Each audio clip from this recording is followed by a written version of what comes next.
do you seem so scared? All I wanted to do was play with you. Please come and play with me. I am so lonely. You're not afraid of the dark, are you? Don't be afraid. Come with me. I will show you where I play hide and seek. Do you want to play hide and seek? You hide, and I'll find you.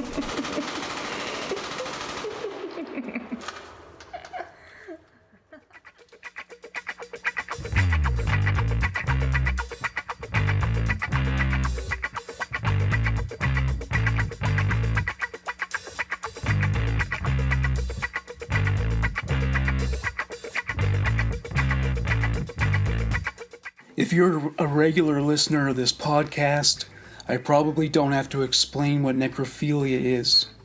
If you really are so sheltered that you are unaware, it is sex with the dead, when you're stiff with the stiff, when hot meets cold, extreme cooperation. Call it whatever you want. The prefix necro relates to corpses in death. The suffix philia represents abnormal love for a specific thing. Most would call necrophilia taboo, and they would be right. It's certainly illegal. It's called indignity to a body for a reason. This episode takes a look at the horrors and joys of post-mortem sex and examines the motivating factors for why some human monsters have partaken of it. Enjoy. The podcast, that is. Incidents of necrophilia have been documented throughout history, and much earlier than you might think. According to Greek author Herodotus, who lived from 484 to 425 BC, in ancient Egypt, bodies of highly attractive women were embalmed from 3 to 4 days post-mortem. The reason for this was that it would prevent necrophilia after an embalmer was caught having sex with a female cadaver. Christine Quigley, author of The Corpse, A History, wrote that Gilles de Rais, a leader in the French army, was reputed to have sexually violated the corpses of his victims. Necrophiles, or people who enjoy necrophilia, have been classified into categories. According to the 5th edition of the Diagnostic and Statistical Manual of Mental Disorders, a person can be classified as a necrophile if they are unable to function sexually with a living person, but are able to do so with a corpse. There are 10 classifications of necrophiles. Number 1. Role players. These people become aroused by imagining that their living sex partner is dead while they have sex with him. Number 2. Romantic necrophiles. These people are unable to separate themselves from their lover's corpse, even after death. Number 3. Necrophiliac fantasizers. These people never have sex with a corpse in real life, but fantasize about it frequently. Number 4. Tactile necrophiliacs. These people are turned on simply by touching or caressing a corpse. They do not have sex with corpses. Number 5. Fetishistic necrophiliacs. They strip clothes or sever specific body parts from a corpse for sexual uses. The parts could include fingers or penises. They do not have sex with a corpse that is intact. Number 6. Necromutilomaniacs. This group masturbates as they mutilate a corpse. They do not have sex with a corpse. Number 7. Opportunistic necrophiliacs. They typically have no interest in necrophilia, but take advantage of an opportunity to have sex with the dead if it presents itself. Number 8. Regular necrophiliacs. These people have sexual relations with cadavers on a regular basis. Number 9. Homicidal necrophiliacs. This group starts by murdering a person. They then have sex with the victim's corpse. Number 10. Exclusive necrophiliacs. These people cannot function sexually with mortals. Necrophilia has been observed not just in human society, but also in the animal kingdom. A human study of the phenomenon was conducted by researchers Rosman and Resnick. They studied 122 cases of post-mortem copulation in 1989. They divided the subjects into two categories: those who had an ongoing attraction to the dead, genuine necrophiles, and those who committed the act only when they stumbled upon the opportunity, pseudo-necrophiles. Their findings: 92% of all subjects were male. 57% of the genuine necrophiles had regular access to corpses because of the nature of their occupation, such as a position in a morgue or cemetery. The researchers speculated that the following criteria might catalyze the creation of a necrophile. Number 1, a negative impact on their self-esteem, particularly due to someone's death. They might suffer from one or more of the following fears: rejection by others, thereby instigating a desire for a partner who is unable to reject them; fear of the dead, with which they cope by converting the fear into sexual desire. Number 2, a fantasy of having sex with a corpse emerges inside of them after encountering a dead body. Upon further examination of the genuine necrophiles, the researchers reported the following findings. 68% became aroused when their partner was submissive and never given to rejection and protestations. 21% were motivated by a desire to reunite with a former lover. 15% experienced strong sexual arousal at the sight and/or thought of corpses. 15% were motivated by the urge to eliminate isolation. 12% wanted to wield power over a cadaver. This was a desire most often found in necrophiles who had low self-esteem. Almost 50% of the necrophiles studied had a personality disorder. 11% of those with a personality disorder were diagnosed as psychopaths. Case histories. The Hong Kong Butcher. That dubious honorific was given to one Lam Kor-wan. He has also been dubbed the Jars Murderer, the Rainy Night Killer, and the Rainy Night Butcher. He was a taxi driver. As far as his avocation as a murderer was concerned, he targeted female passengers traveling alone. His approach was to abduct, subdue, and strangle them to death with an electric wire.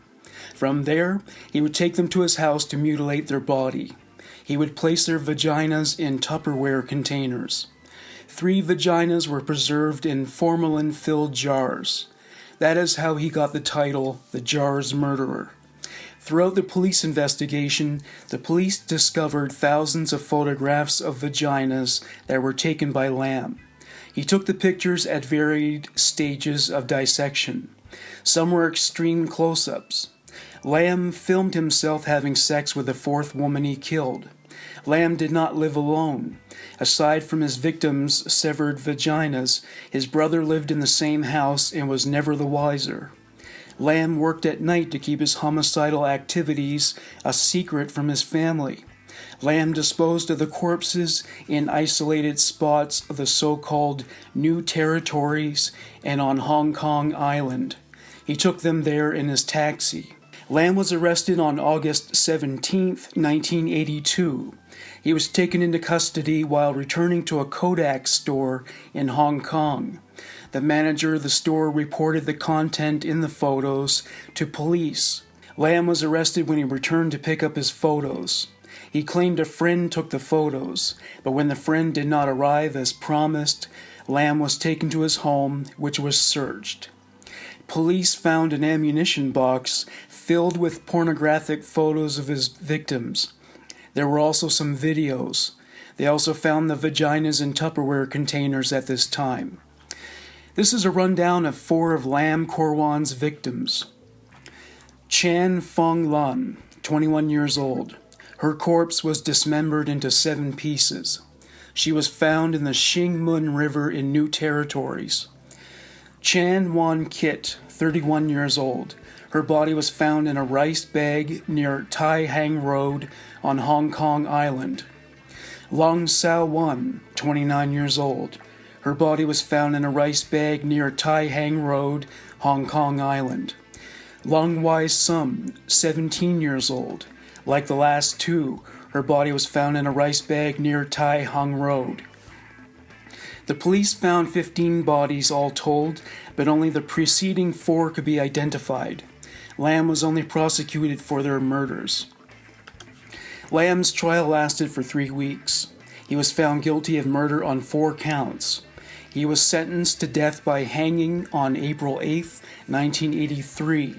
His sentence was converted to life imprisonment on August 29, 1984, which was customary leading up to the years of the cessation of the death penalty in Hong Kong in 1993. While incarcerated, Lam had discussions with psychiatrist Dr. William Green. Lam admitted that he ate part of the intestine of one of his victims. As for his motive, I'll let Dr. Green describe it in his own words. Lam was obsessed with female sex organs, but his curiosity, although having a sexual element, was not motivated by lust. It was God who told him to kill the victims. The Green River Killer. Gary Leon Ridgway, better known as the Green River Killer, is an American serial killer. He has been found guilty of 49 murders. He confessed to 71. He has been suspected of having killed in excess of 90 victims. He has the highest verified body count of any American serial killer. He grew up in Salt Lake City, Utah, with a domineering mother and parents who frequently engaged in violent altercations. These experiences affected Gary's mental health. His father often complained about the presence of sex workers in the city. When Gary was 16 years old, he lured a 6-year-old boy into a forest and stabbed him. The boy survived. Gary served in the Navy during the Vietnam War. He married his high school sweetheart, Claudia King. Gary was not faithful. He had sex with several prostitutes throughout his tour of duty. He contracted gonorrhea, but continued to have unprotected sex. His marriage ended in less than a year after Claudia discovered his infidelity. Friends and family have described his behavior as strange but friendly. His first 2 marriages ended after both partners were unfaithful. His second wife, Marcia Winslow, disclosed later that Gary once put her in a chokehold. He once went through a fanatically religious phase. Despite his devotion to Christ, he continued to have sex with prostitutes. He wanted his wife to engage in kink with him. He coaxed her to have sex in the forest and other public places. They were places where parts of his victims were found years later. All the women he was betrothed to have said that he had a prodigious sexual appetite. He wanted sex multiple times a day. His desire to have sex in a public area became overwhelming. His preoccupation with prostitutes mutated into an obsession. His feelings toward hookers were of the love-hate variety.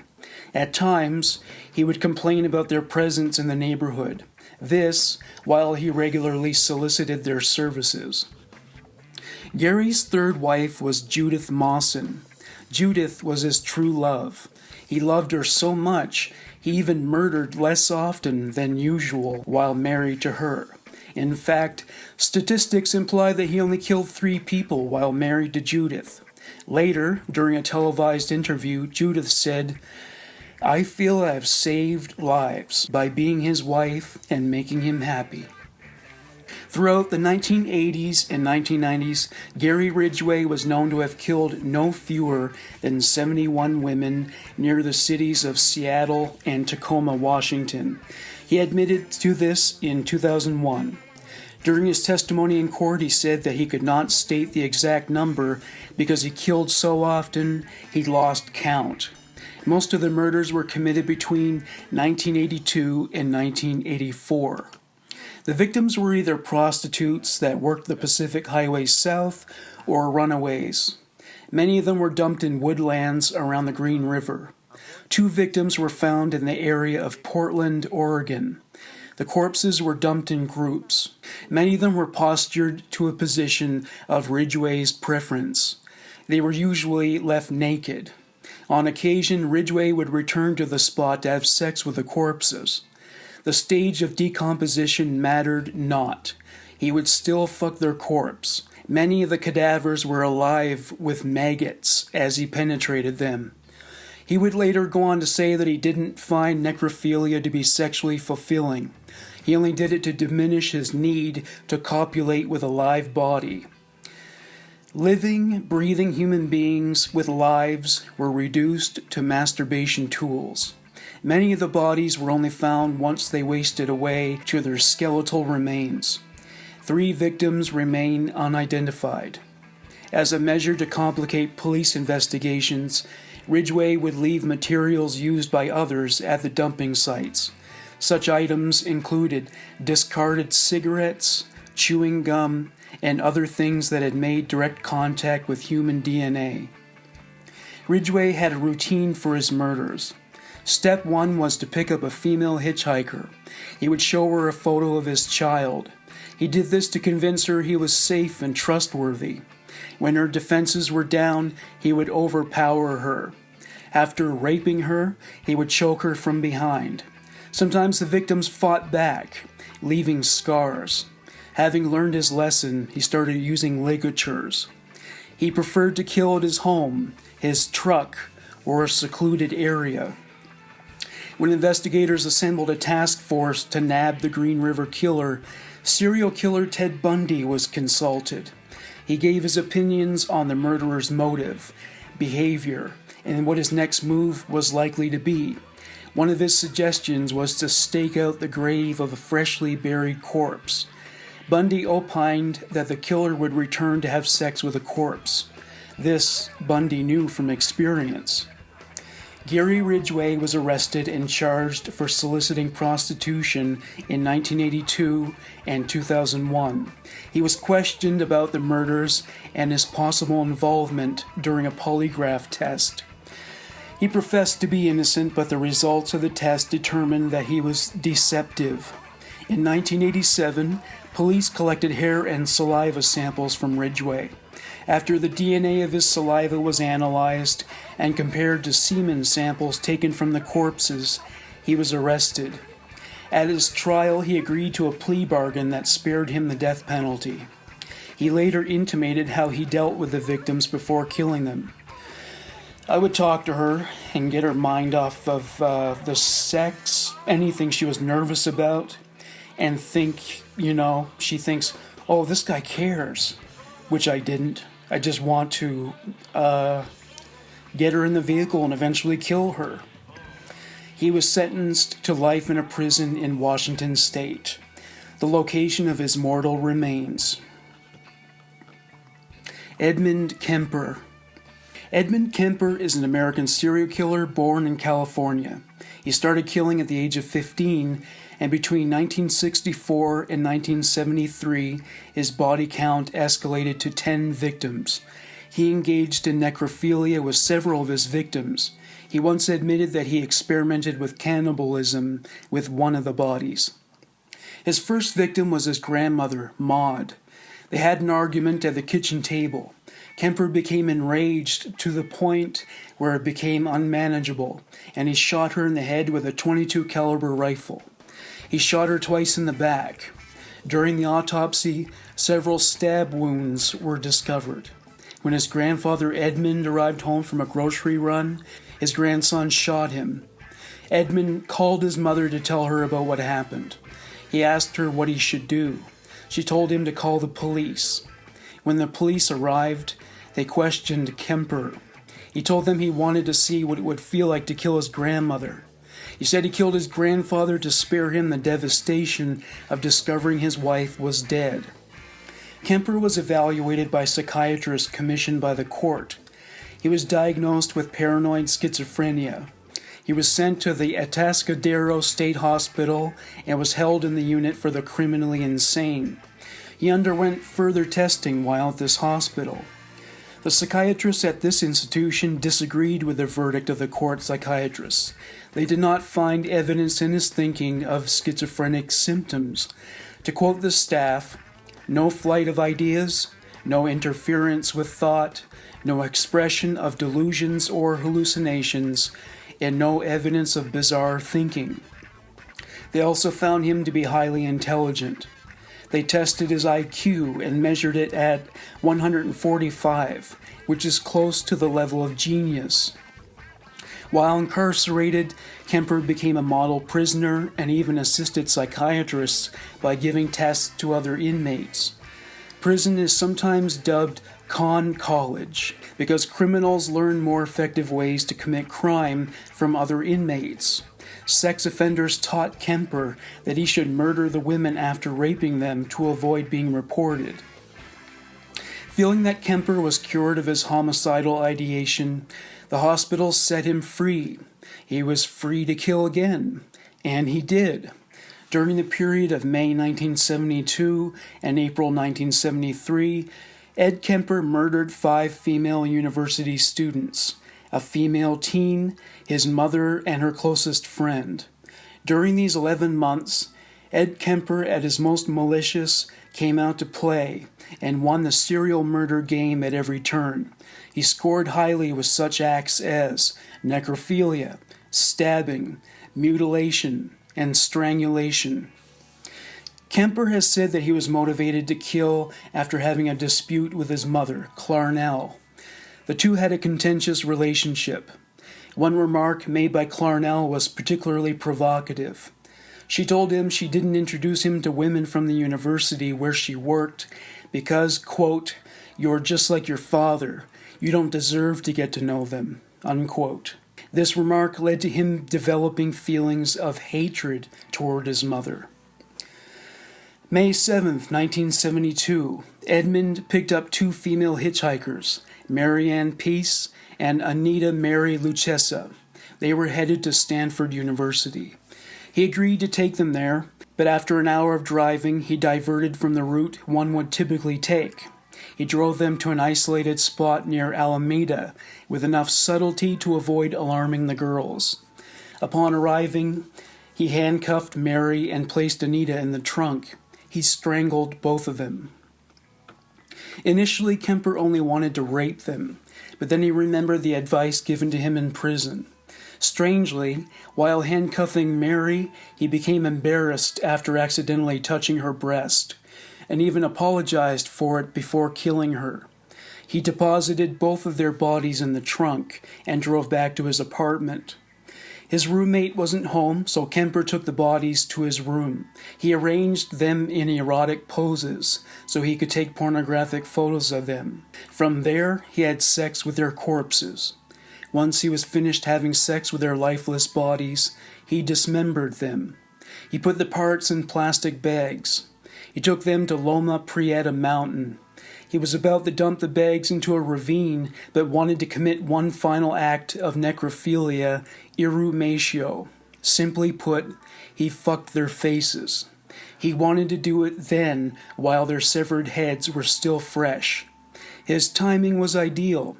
3 months later, Mary's skull was found. The rest of hers and Anita's remains were never located. September 14th, 1972, Aiko Ku, 15 years old, was a Korean dance student. She missed her bus and decided to hitchhike to her dance class. She drew the attention of Ed Kemper, who gave her a ride. Like with the preceding 2 victims, he took her to a secluded area. He got out of the car and threatened her with a gun. There was a problem. She was still inside, and so were his keys. He was locked out. Somehow he gained her trust and she let him in. Once inside, he choked her until she was unconscious. He proceeded to rape her and climaxed by killing her. He put her in the trunk. On the way home, he stopped off at a bar to have a few drinks. Before returning home, he opened the trunk and admired his catch with pride, like a fisherman. At his apartment, he fornicated with her corpse. Afterwards, he dismembered the body. He disposed of the remains elsewhere. January 7th, 1973, Ed Kemper picked up hitchhiker Anne Cindy Shull, an 18-year-old college student. He found her at Cabrillo College. He shot her in the head with his .22 caliber pistol once they arrived at a remote area. He brought her body to his mother's house, where he was now living. He hid her body in his closet for the night. In the morning, his mother left for the day. Kemper removed Anne's body from his closet and had sex with it. Following this, he removed the bullet and dismembered her body in the bathtub. He kept her head because he wasn't finished fucking her face. He buried Anne's head in the garden with her head tilted upwards so that she would face his mother's bedroom. He threw the rest of her remains off a cliff. A search team only managed to find her head and right hand weeks later. According to police, her body was sliced up into pieces with a power saw. February 5th, 1973. Ed Kemper was furious following an argument with his mother. She really knew how to push his buttons, and he left the house to vent his frustration by committing murder. By this point, university students were advised to only accept rides from motorists with a university sticker on their cars. Ed Kemper placed one of these stickers on his car since his mother worked at a university. He picked up Rosalind Heather Thorpe, 23 years old, and Allison Liu, 20 years old. He shot both girls with his pistol and wrapped the corpses in blankets. After decapitating both of them, he brought their bodies to his mother's house to fulfill his necrophiliac desires. After he had sex with their bodies, he mutilated both, which included removing the bullets. He dumped their parts at Eden Canyon. They were found a week later. Later, in an interview, Kemper explained why he removed the heads before sex. The head trip fantasies were a bit like a trophy, you know? The head is where everything is at. The brain, eyes, mouth. That's the person. I remember being told as a kid, you cut off the head and the body dies. The body is nothing after the head is cut off. Well, that's not quite true. There's a lot left in the girl's body without the head. April 20th, 1973. Ed became drowsy while waiting for his mother to return from a party. He woke when she arrived. She settled in bed for the night and was reading a book. Suddenly, Ed appeared. She said, "I suppose you're going to want to sit up all night and talk now." Ed's reply, "No, good night." Once Clarnell was asleep, Ed returned with a claw hammer. He pounded her face with it and cut her throat with a knife. Once he confirmed she was dead, he cut her head off. He fucked the face of his mother's severed head. He then placed it on a shelf and screamed at it for an hour. From there, he used her face as a dartboard. No matter where the dart landed, it was a bullseye for Ed Kemper as far as he was concerned. From there, he smashed her face in, as he put it. He was sure to milk this experience for all it was worth. He even cut her tongue and larynx from her throat. He placed them in the garbage disposal. This would ensure that she would finally shut the fuck up. This is supported by a quote from Kemper. That seemed appropriate, as much as she'd bitched and screamed and yelled at me over so many years. He finished her off by having sex with what remained of her body. Afterwards, he placed it in a closet and went out to a bar for a few drinks. Time to party. Ed invited his mother's best friend, Sarah Hallett, for dinner and a movie. She accepted, and upon arrival, she was strangled to death. He cut her head off and continued their date with her corpse. He concealed her body in a closet and wrote a note to the police. These are the contents of that note. Approximately 5:15 a.m., Saturday. No need for her to suffer any more at the hands of this horrible, murderous butcher. It was quick, asleep, the way I wanted it. Not sloppy and incomplete, gents, just a lack of time. I got things to do. He took Sarah's car and drove to Pueblo, Colorado. He hadn't heard anything in the news about the crime scene at his mother's house, so he alerted the police himself. He called from a phone booth. The police interpreted the call as a prank when he confessed to the killings of his mother and Sarah Hallett. Kemper hung out in a bar that was popular with off-duty police officers, and he decided to call a cop he knew personally. He told him he killed his mother and her friend and detailed what he had done. He then waited for police to arrive at her house and arrest him. When they did, he confessed to killing the 6 students. Most serial killers have not been so eager to cooperate with the police. When asked why, Kemper said, "The original purpose was gone. It wasn't serving any physical or real or emotional purpose. It was just a pure waste of time. Emotionally, I couldn't handle it much longer. Toward the end there, I started feeling the folly of the whole damn thing, and at the point of near exhaustion, near collapse, I just said to hell with it and called it off." May 7th, 1973. Edmund Kemper was charged with 8 counts of murder. While in custody, he tried to kill himself twice. November 1st, 1973. Kemper confessed to the jury that he derived a sexual thrill whenever he decapitated someone. He said he murdered them because he wanted them, quote, "for myself, like possessions," unquote. He also said that he felt like 2 beings occupied his body. When the murderous personality took over, it was, quote, "kinda like blacking out." November 8th. Kemper was found guilty. He asked the jury for the death penalty. He wanted death by torture. The state had placed a moratorium on capital punishment, so he was sentenced to life instead. Kemper is a model prisoner. He has made constructive use of his time in prison by making ceramic cups, arranging appointments with psychiatrists for other inmates, and narrating audiobooks for the blind. He is highly skilled in this area, having recorded over 5,000 hours. However, Kemper did display some hostility in prison.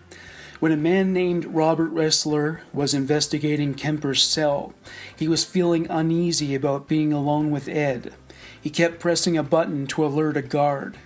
Kemper noticed how anxious he was and said, "Relax, they're changing the shift. If I went apeshit in here, you'd be in a lot of trouble, wouldn't you? I could screw your head off and place it on the table to greet the guard." Female necrophiliacs. Women deserve the same rights as men, which also includes the right for female perverts to be represented in discussions about necrophilia. Karen Greenlee. Karen Greenlee was employed at the Memorial Lawn Mortuary in Sacramento, California as an apprentice embalmer. So we can see where this is going. December 17th, 1979. Greenlee drove a hearse toward a funeral when she took a little detour. She stole the hearse and the 33-year-old male corpse within.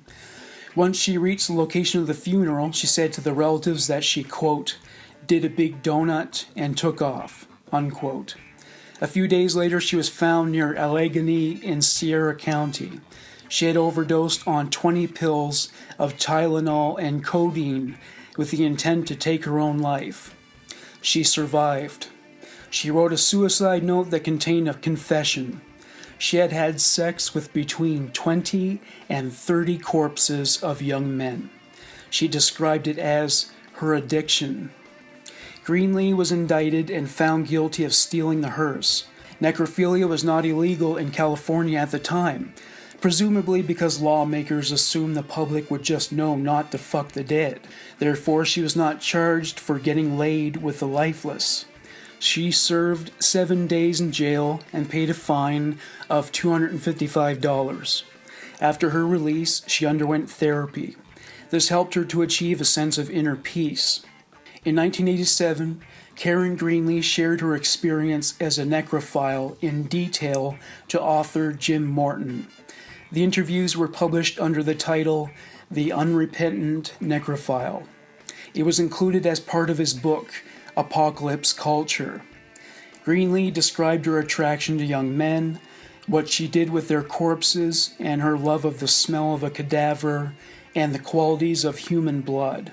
She later regretted doing the interview and moved to another city to escape the attention it attracted to her.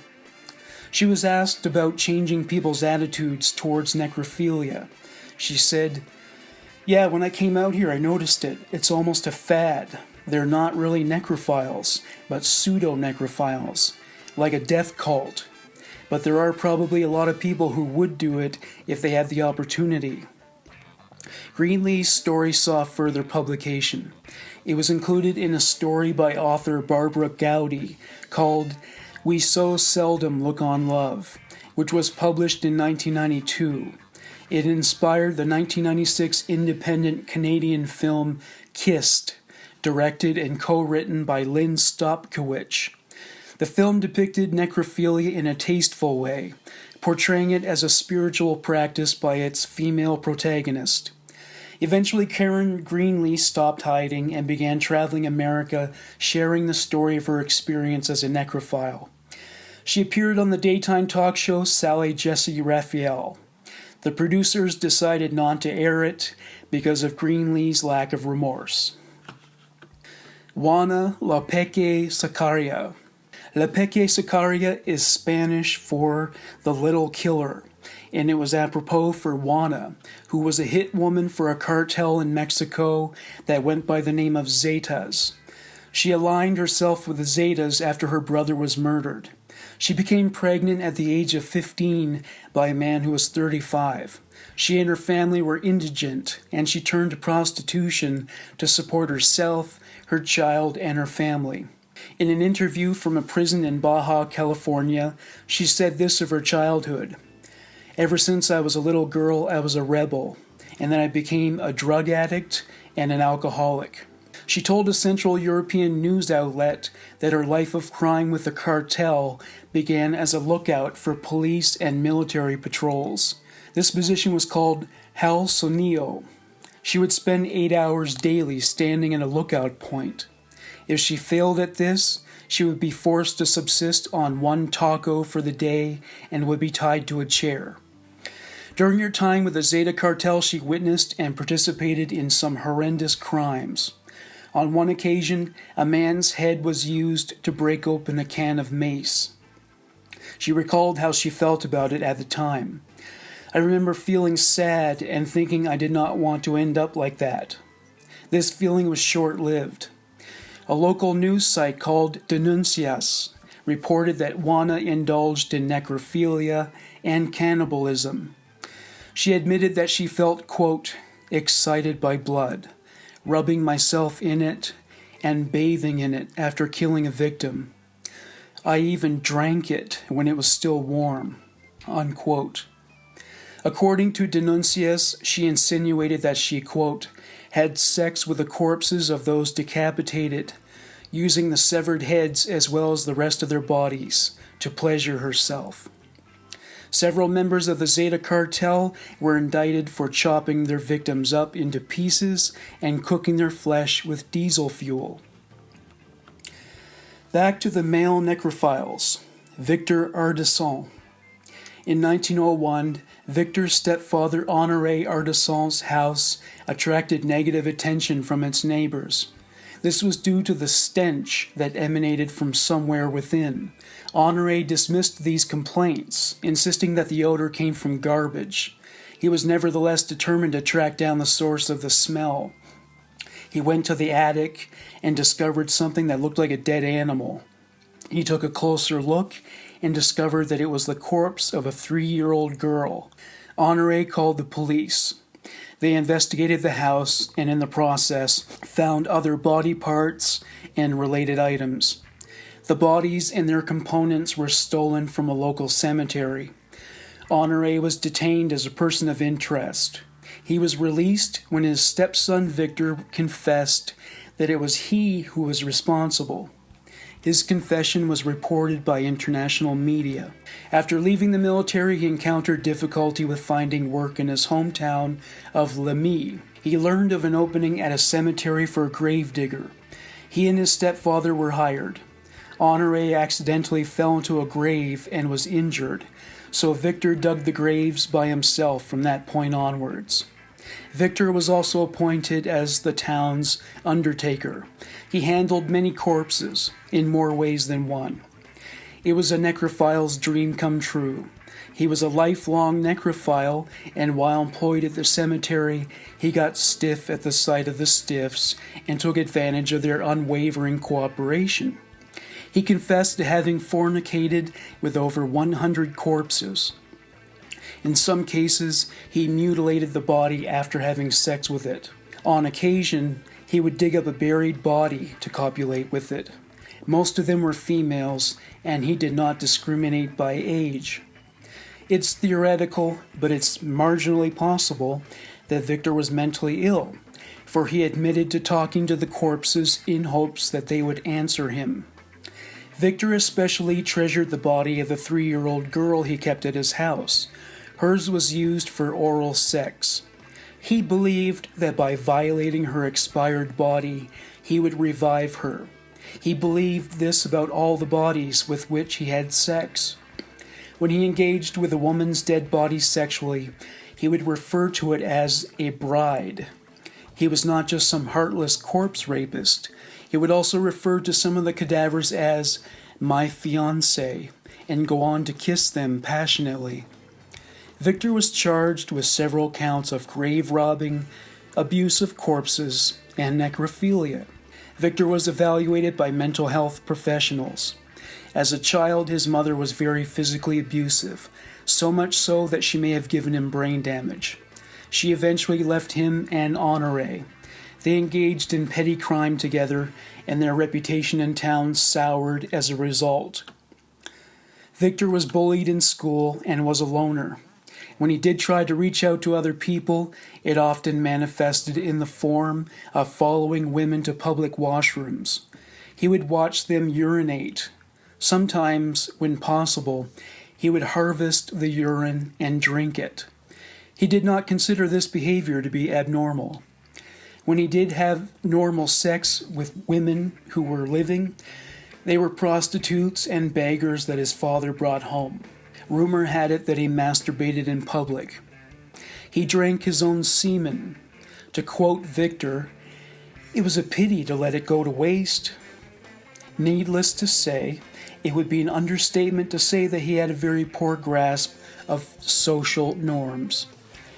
Dr. Epillard, a psychiatrist, evaluated Victor and described him as a, quote, degenerate, impulsive, sadist necrophile.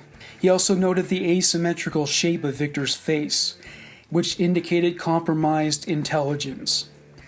One of the last psychoanalysts to speak with Victor was William Stekel. In their conversations, Victor disclosed that he enjoyed eating rats and cats. The only thing that Victor feared was having his penis cut off. Stekel's diagnosis was that Victor suffered from low intelligence and sexual infantilism. Victor would giggle at odd times during these interviews. He disclosed that one of his necrophiliac fantasies was to have sex with his mother's corpse. He was found not guilty by reason of insanity. His sentence was to be permanently remanded to a psychiatric facility. He never expressed remorse for his offenses, and was pleased to be living at the psychiatric hospital. He was happy to always receive free food there. He also appreciated that he could smoke freely. Victor Ardisson died of natural causes in March 1944. He was buried at the same cemetery that served as his necrophiliac den of iniquity. Anthony Marino.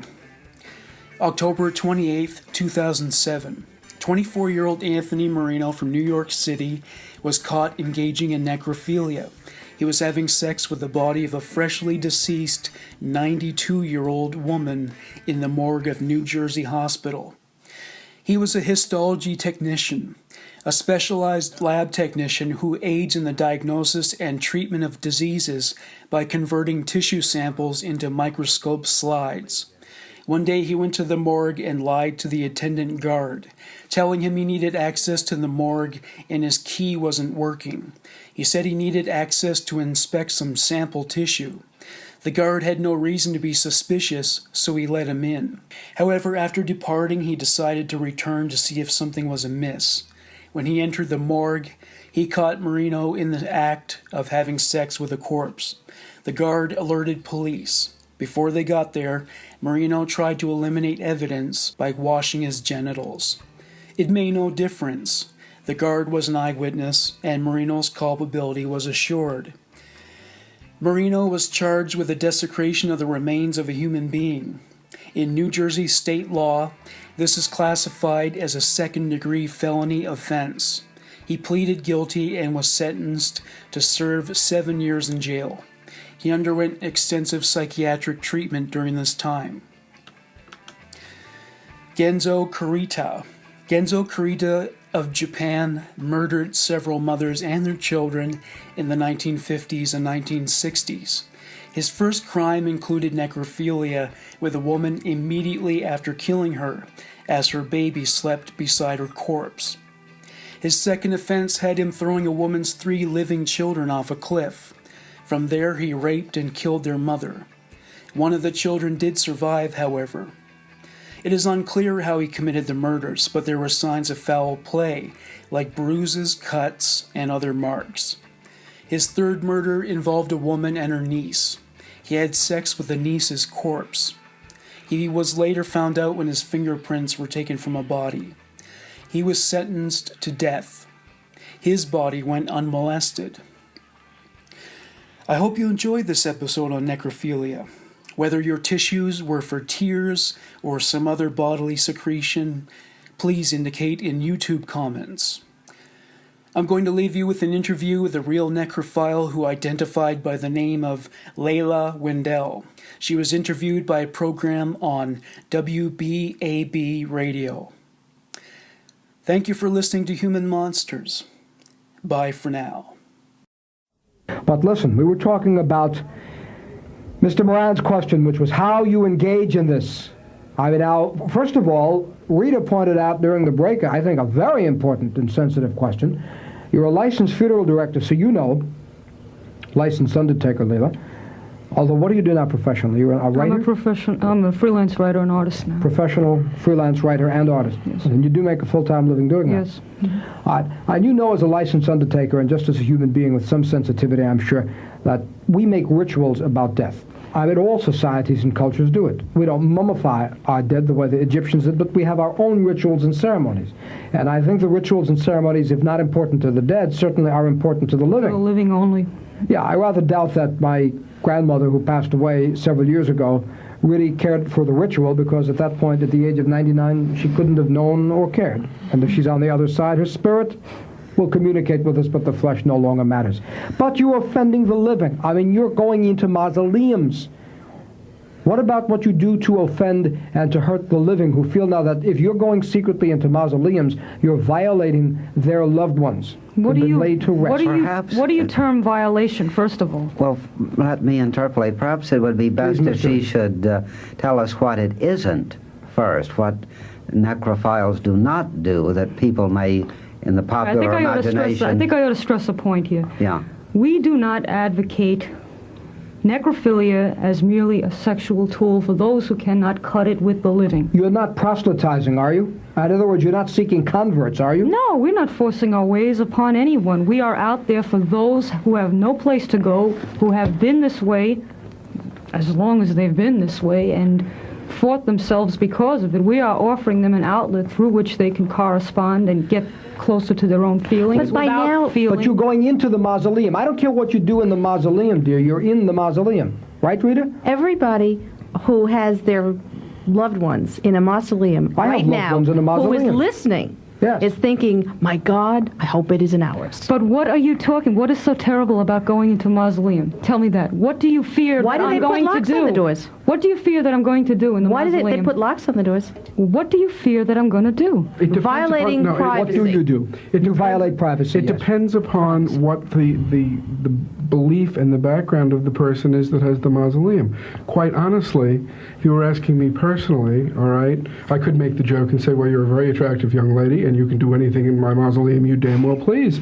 But on the other hand, my general attitude towards life and death is once I'm dead, I don't care if they put my head into a pencil sharpener and pound me into the ground. It doesn't make any difference. We agree, but we're talking about the living. Unfortunately, there are people, okay, who have a feeling, okay, about the dead that I don't have, okay.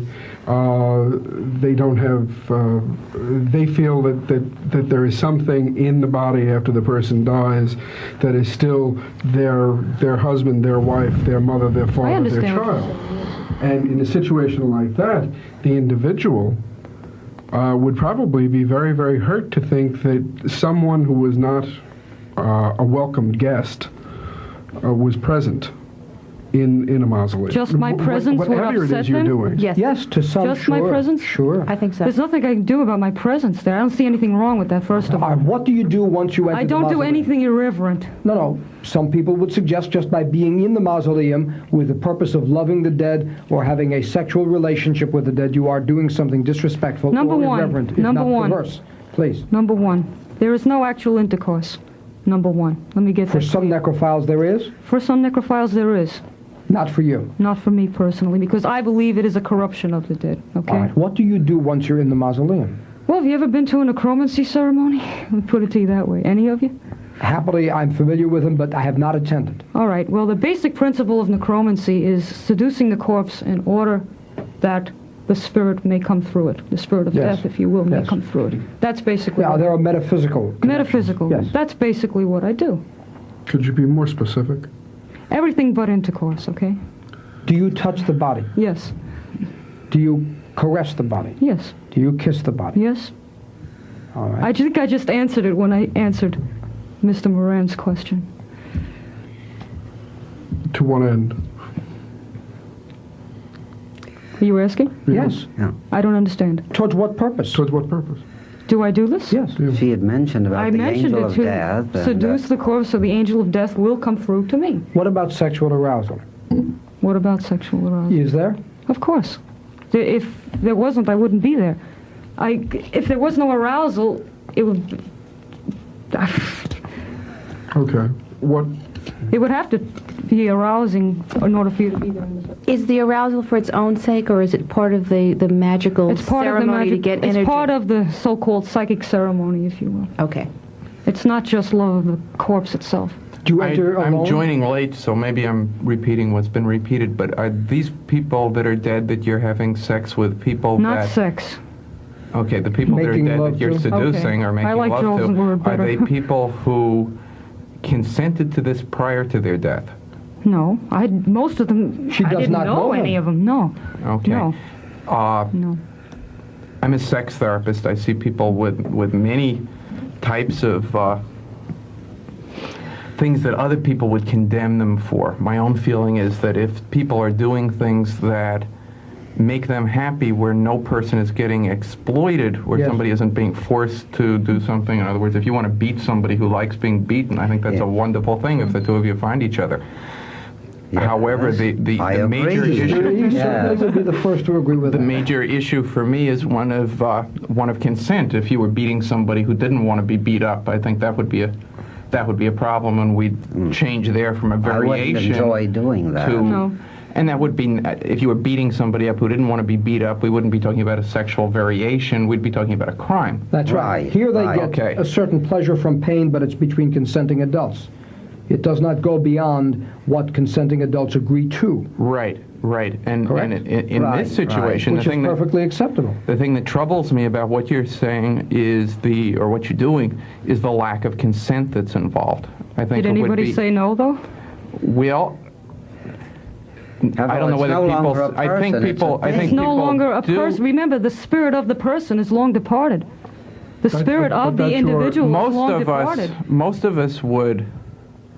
I don't know. Some people would agree with that. I think most people Most would tend people to would agree with agree. that. I've made provisions for after my death to have my body given first to anybody who wants an organ or needs something for a transplant. After that, you know for your personality, your spirit is not there anymore. Right. After that, for scientific study and dissection. I expect to be cremated, and I still believe the spirit will rise, and that the body doesn't mean anything. I mean, if you knew that your spirit was still in there, you wouldn't cremate yourself. Those are the three. Those are the three steps I have for myself.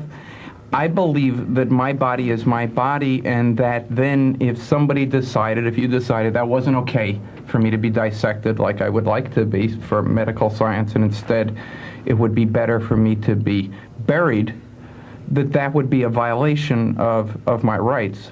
Besides which, we're dealing with the situation now. I don't, you know. And let me just finish through this one point, that would be a violation of my rights if I suggested to you, let's say, as a funeral director. What happens to your body. But as a funeral director, if I made provisions with you and said I want to be cremated, and you decided it would be better if you got buried, that wouldn't be okay, right? No, I'm not talking at all about that. What your provisions are your own business. Okay, so if what I'm saying is what I would like for my body is to have it put in a drawer where nobody's going to touch it. Mm-hmm. And I think when we think about being placed in a mausoleum, I don't think about being put in a mausoleum where I would be being touched. I think about it, or fondled, I think of it as a place where how would you feel if you knew this would happen? Would you still put yourself in a mausoleum, even though you know your spirit's not there any longer? I wouldn't put myself in a mausoleum anyway, because it seems like a waste of... Assuming you would. Mausoleums cost probably more than houses do. All right, mausoleum, grave, well, that's getting off on a something else altogether. I'm trying to make a point, though, okay? A place where there are keys, all right, that there's a door to be opened, all right? Something like that costs money. People have spent a lot of money to secure their body behind a locked door. And they haven't spent that money to secure the body. They've spent that money to make a monument that which means that they have. I don't know that we can assume that. I think a lot of people are afraid, for instance, they will go to a mausoleum because they're afraid to have their body in the ground. In the ground. Most people who have mausoleums are afraid of the thought of being in the ground. What has that got to do with necrophilia? Well, the issue that I'm trying to make is, okay, that those people that I know personally that own mausoleums, okay, have a preoccupation with what's going to happen to their body after they die. Obviously, I'm not interested in having a mausoleum. I have better things to do with my money than to build an edifice to shove my body into, okay? Because as I said, I don't care what they do with my body when I'm finished with it. Right there, you just answered your own question. But the issue is that the people who are building these mausoleums are very concerned what's going to happen to their body. They don't want their body cremated. They don't want their body put into the ground. They are being very, very specific. They don't want organ transplants. Exactly. And now what we're saying is, okay, fine, but it's all right to go in and fondle a body, which maybe they don't want either. Well, I believe on some occasions the bodies have responded to you, haven't they? Well, nobody believes me when I say that. The bodies have responded to you. Let me just re-identify. WBAB, the queen of the necrophiles and the king of the sadomasochists. Rick Moran and Rita Allen, John Connolly joining me tonight. Please, the bodies have responded to you. All right, a place I used to work in. Leela, please. I worked with a man who was a psychic photographer, I guess you'd call him. He took pictures of all kinds of psychic phenomena. And he used to have an observation window, and he used to comment that the bodies used to respond to me being there, which nobody ever believed, but it is true. They used to not just move because of muscle contractions, but long after they've been dead, sit up, move, look at me, turn around, follow me around, so forth and so on, all kinds of little maneuvers like that. This is true. This has actually happened. There have been quite a few witnesses to it, and whether you believe me or not, I don't care, because I don't care anymore. It has happened, and that's that.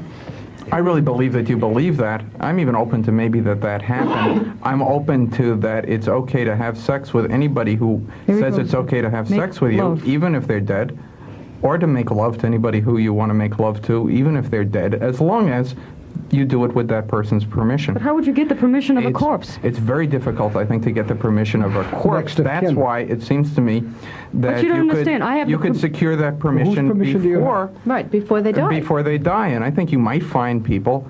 Maybe through, is it Mr. E? Mr. E's agency. It sounds like possibly through Mr. E's agency. I think you missed a lot of our group of people who would love to be seduced after they're dead. No, you missed the beginning of the program where I was explaining that the angel of death uses the corpse to come through to me. More or less, I have his permission. For how long do you stay in that mausoleum? Whatever the mausoleum differing is. times. No Minutes, hours, days?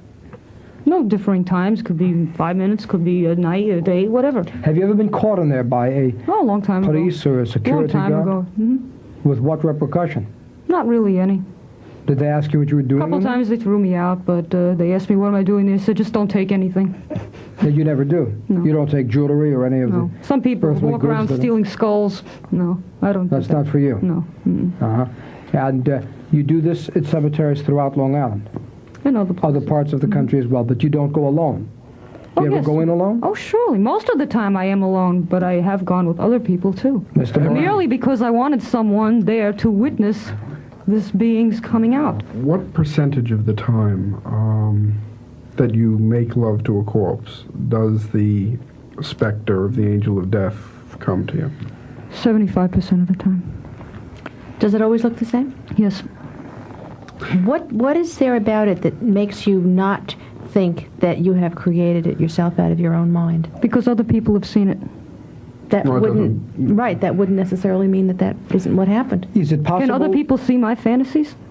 If you believe it strong enough and if you put enough psychic energy into it, sometimes yes. What about... But that be still doing- makes it a psychic matter, an ESP matter. But it is not something that exists independently. What about all the Of accounts what? of pre-biblical times and zillions and zillions of accounts before I ever came onto the earth? Well, do you see anything different You're between... following the pattern. She didn't. I didn't know invent about the it until I angel of death. researched it because I had seen it first. I wanted to know what Okay, it but- was. But do you see any difference between what you are seeing and feeling and what people see and feel when they practice different forms of witchcraft? I don't quite understand okay. the question. I've done a great deal of research, as Ms. Turee knows, in this field. That's how I first met him. When people in certain cults, practice different versions of what we call in the Western world witchcraft, some of those cults, their aim is to bring forth a specter. Now basically, you're doing the same thing. And the oldest line in the history of witchcraft is, witches' covens are usually formed among people, all of whom said, it's such a relief to know that there are other people who've had the same type of experience, that have the same type of beliefs. No one ever taught me this, but yet here are 13 people or 20 people or 10 people or whatever that know what I know without being taught it. So basically you're telling me the same thing. What I'm interested in, is I'm not trying to pry into your personal relationships trying to understand what you're saying. Okay, I'm not trying to to look into your personal relationships with a corpse. What I'm trying to figure out is what it is that you might be doing to key a reaction, to key a response, which then causes the specter to appear. That I cannot answer because I do not know why he has chosen to come through to me.